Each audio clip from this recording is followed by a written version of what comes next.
Oh, wait. Tentacles. I'm Squid Girl and I'm gonna make you all humans bow to my squidly awesomeness. No. Oh, you took away my squid powers. That's right. I was gonna spray you with ink and everything. No. It's not gonna happen. I thought you liked that. No, we have a review to do, okay? Come on.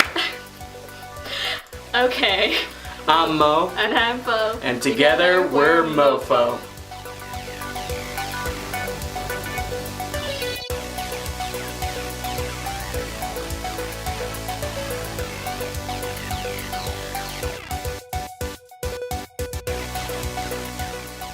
Squid Girl was released in 2012, written by Masahiro Anbe. And it was also released in Shonen Weekly, which was a surprise to both of us. Because, hey, it's not really shonen, it's a slice of life. Even though it has this magical squid character in it, there's not really much action in it. Well, I mean, there's a couple action aspects, like to every episode, but that's pretty much it. But I mean, Shonen Weekly has had some of those black sheep in the past. I'm pretty sure Bakuman was in Shonen Weekly, right? Yeah, it was. Yeah, so I mean, that was about making manga. Yeah, definitely. So, therefore, it's been in Shonen Weekly, and honestly, that's the fun fact of the day. Yeah. This anime was directed by Tsutomu Mitsushima. And the studio was Dio Media, or is it Dio Media? Tomato. Dio Media. And the English network was Animax. Pretty much what that means is that They dubbed it. they dubbed it for American purposes. So our list of characters for this anime starts off with Squid Girl. I'm gonna take off that hat again. There you go. Squid Girl is exactly what she sounds like. She is a squid girl. And she's about, I don't know, 11 or 12. She came out of the ocean one day and she wants to take over the world. Is her age known? No, but I mean, that's what she looks like. Yeah, she looks like a young girl, but She's prepubescent. But she comes from the undersea realm, so we don't know how age works there. And she doesn't quite understand the concept of humanity and That's hilarious. what needs to be done to conquer the world. She just thinks she's gonna walk up and everyone's gonna bow to her. That's honestly one of my favorite character flaws, for a character not to know about the society that they're in. And she is really cute in the way that she is a little bit oblivious to everything. Ignorant to And the world around her. And she doesn't have hair, she has tentacles. And they move at her will, and they stretch, and they are very strong, and they can beat up people and stuff. And she can do all the things with the tentacles. Oh no. Oh no. These are tentacles, you're being lied to, these are paws. No, they're not. Our next character is Eiko Aizawa. She's the younger sister out of the people who own the restaurant about the story that we're going into later. Younger sister, but middle child. Yeah, it's weird. She is a tomboy type, and she first befriends Squid Girl. She is the first other character that we see. Yeah, she's very tomboy. Very, you know. She's straightforward, She's very tsundere towards Squid Girl. a little bit tsundere. Yeah. There we go. Yeah. And the older sister is Chizuru Aizawa. She's scary. She is a sadist. Beware her. She has the Brock eyes. She comes off as a saint, And then but she has a soul of the devil. also she's kind of a ninja. Like, honestly, I want to see a spin-off show of Chizuru and see like where she got all those skills. Like, did she train in the woods? Did she train by the ocean? We don't know. One non-look from Chizuru, because she keeps her eyes closed, and she will make you do her bidding and her will just through one single non-look.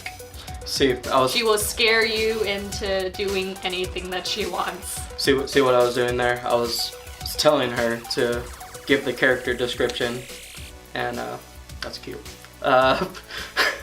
See what I was doing there? I was trying to tell her to give the character description, and she did it. And And she is very, very strong as well. She can beat up anyone. Yeah. In a super duper ninja style. Yeah. And then we have the younger brother. The kid brother. Kid brother. Takeru Aizawa. He is the kid brother. He's the youngin'. He is very, very fond of Squid Girl. Yeah, he calls her like Squid Girl, sister, Nate-chan, something. Yeah, like if you're watching the Japanese dub, you can hear the suffix, which means sister. Yeah. So something akin to Squid Nate-chan, except in Japanese the word squid. Yeah. That sort of thing. He looks up to her mostly because she is taller, but also fun to play with. Also, he has main character hair, and I like that. Yeah. Alrighty, so our story revolves around Squid Girl. And how she conquers the world. She actually ends up crashing into a little hut called Lemon Beach House. Yeah, she punches a hole in the wall, and then, well, she punched a hole in the wall, so she has to pay to get the hole fixed, and she is forced into manual labor. And who owns that Lemon Beach House? Chizuru. And Eiko. And Takeru. Oh, Takeru doesn't work. He's too young. But he hangs out there. He'll inherit it, I guess, maybe. Anyways, this family runs this beach house. It's on the beach, and they serve delicious, refreshing food and drinks and such to the beach public.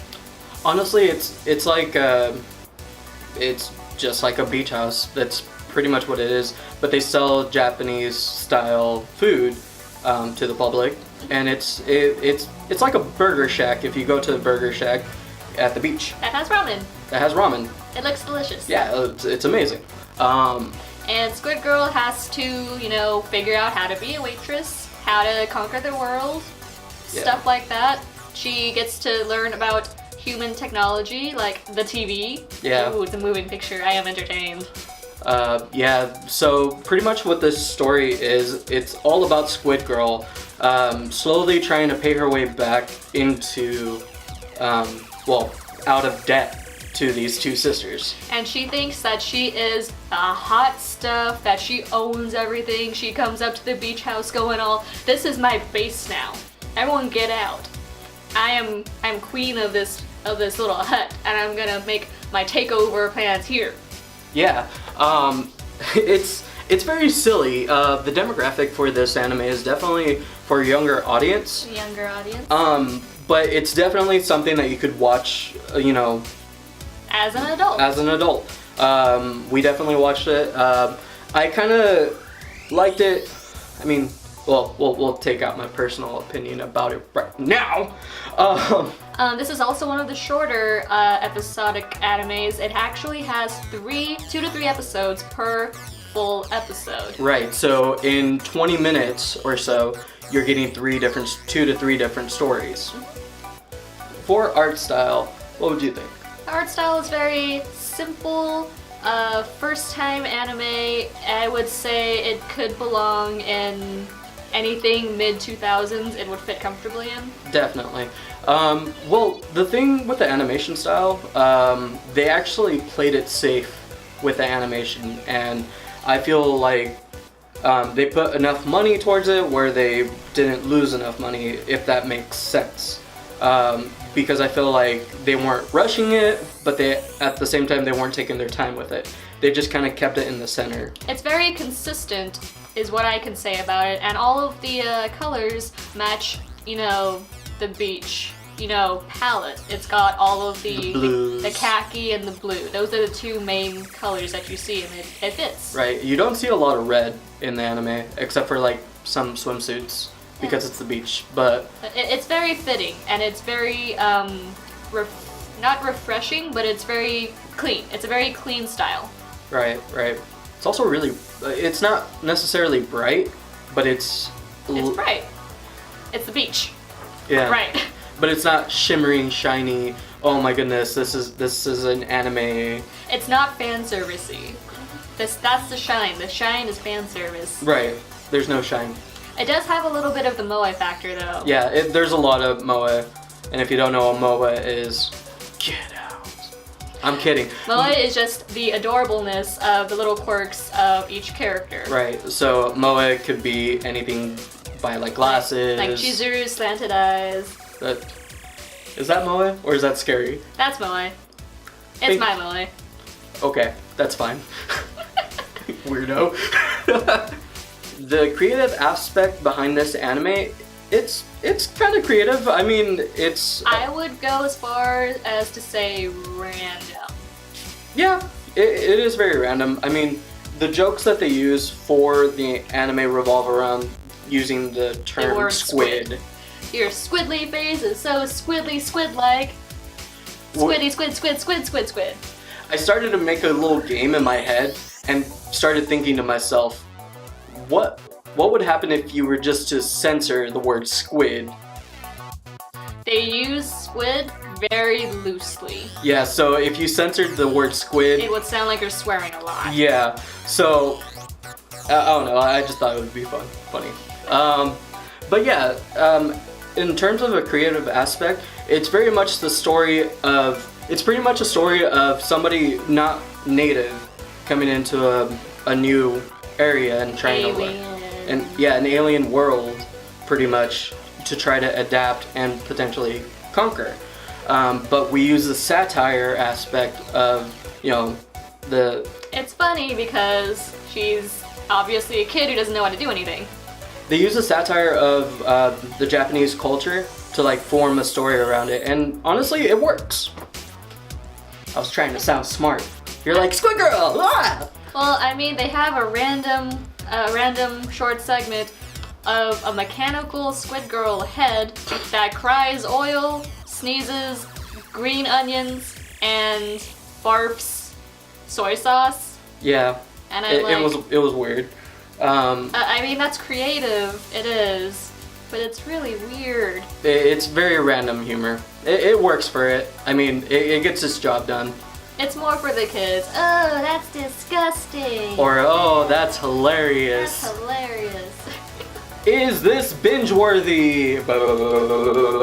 I mean, it's a good anime, but I wouldn't binge it. I honestly wouldn't be able to sit down and watch this whole series all the way through because it's kind of hard to see those jokes kind of rotate and, you know, kind of come out of the woodwork. And even though it does have the central plot line of Squid Girl trying to take over the world, it's not something that is, oh my god, I need to see what happens to her. Well, it's just gonna be the same thing. She's gonna be a little kid trying to, you know, do her shenanigans and stuff. Right, so in a term of, you know, if this was on network television right now and every new episode was coming out every week, it wouldn't be the end of the world to miss a couple episodes here and there. Yeah, so, I mean, it's not necessarily binge-worthiness, but it's not off the list. Yeah. So overall, we gave this anime a B rating. It's an okay anime. It's a solid anime. Like, if you're trying to introduce anime to somebody, it's very much... It's a good starter anime. It's a good starter anime to, you know, get it going. It's kid-friendly, it's fun, it's interesting, it's bright and quirky. Yeah. But if you were to show it to somebody new, I would recommend the English dub. That way it can, you know, get them into it. Because with the context and the jokes in the Japanese dub, it's not very... It's kind of hard to understand for somebody who's not in the anime culture. So, will Squid Girl take over the world? Will she be the next president of the United States?